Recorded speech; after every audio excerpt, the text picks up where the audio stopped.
Hey guys, so I thought I'd film an extra video for this week. So in honor of Eric and Jana Wood, or the late Jana Wood. Eric is a now former beer tuber or beer reviewer on YouTube from Blackboard Beer Reviews, and he lost his wife Jana recently.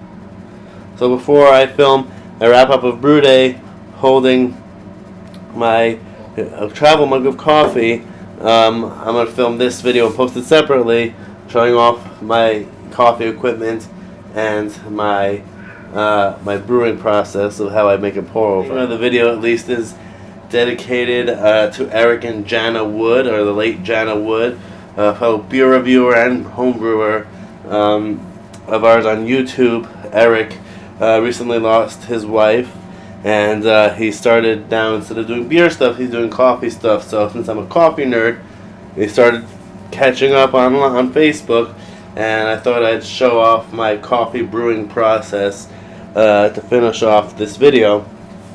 So just to show you my equipment like he did, I have my the coffee that I'm finishing now, which was kind of my bridge coffee between that because my brother gave it to me. It was a bridge coffee between the two coffees that I'll show you in a second, which I just got in the mail yesterday.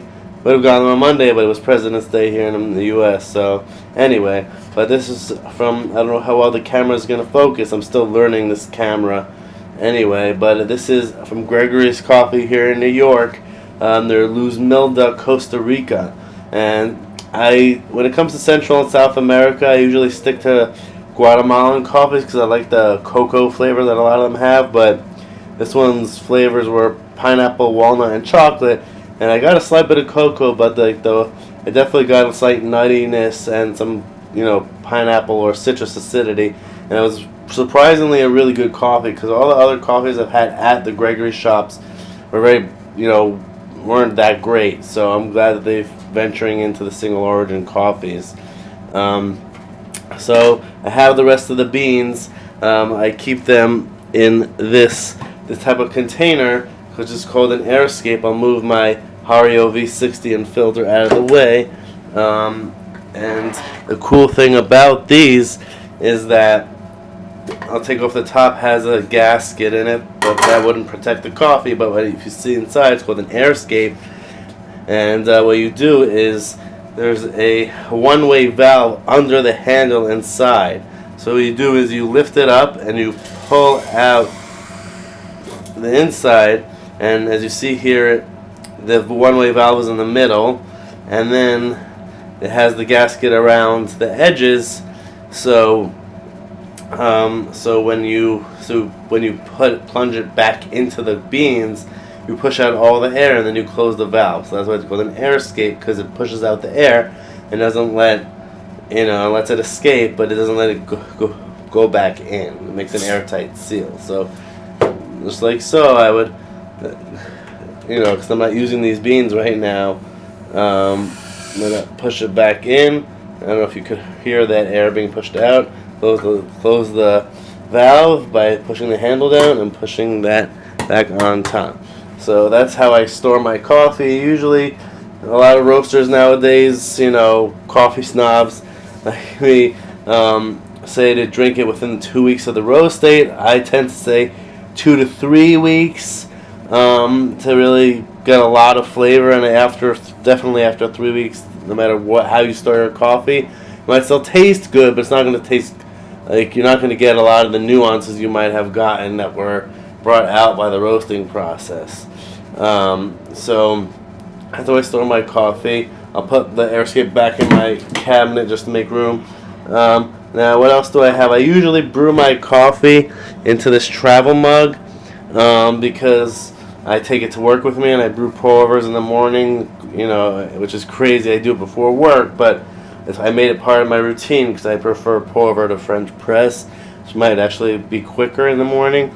And then I use the same scale I use for baking, same scale I use for brewing, this cheap scale.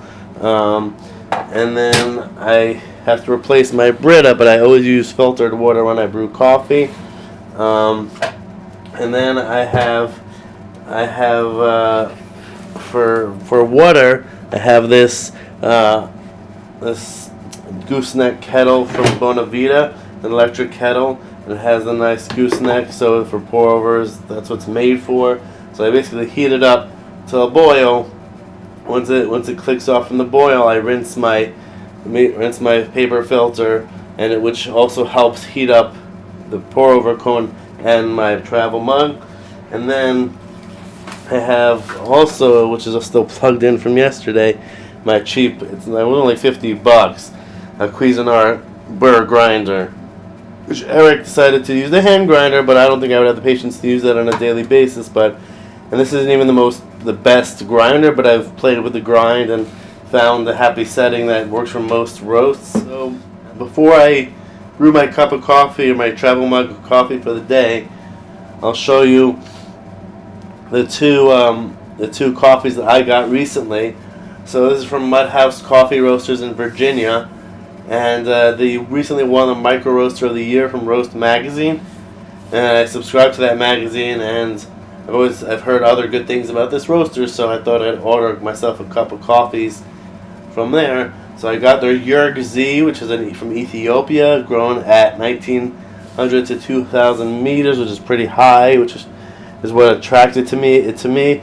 Because usually the higher you go, the more nuances you can get, the more deeper the flavor. So it says that it has chocolate peach with a black tea and syrupy nectarine finish, just right up my alley. Exactly what I like in coffee. A little bit of chocolate, a little bit of fruit, and then I decided they have a choice you can get on their website called Roaster's Choice, where the roasters will, based on what other coffees you order, they'll pick one that they've been liking a lot lately. So since I ordered in Ethiopia, I trusted them to pick. They obviously, for me, they picked another Ethiopia, and this one is a natural processed coffee, which means that the cherry that's around the coffee beans is dried with the beans themselves, and which gives it added fruitiness. So this has notes of blackberry, sweet orange, and lime zest with a sweet finish. So I was actually thinking of getting this before I chose the other one. So I'm glad I have two Ethiopias now to try.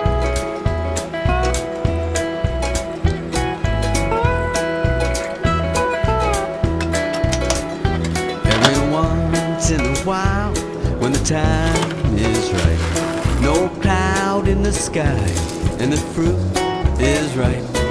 Birds sing out from their trees way up high, such a sweet melody.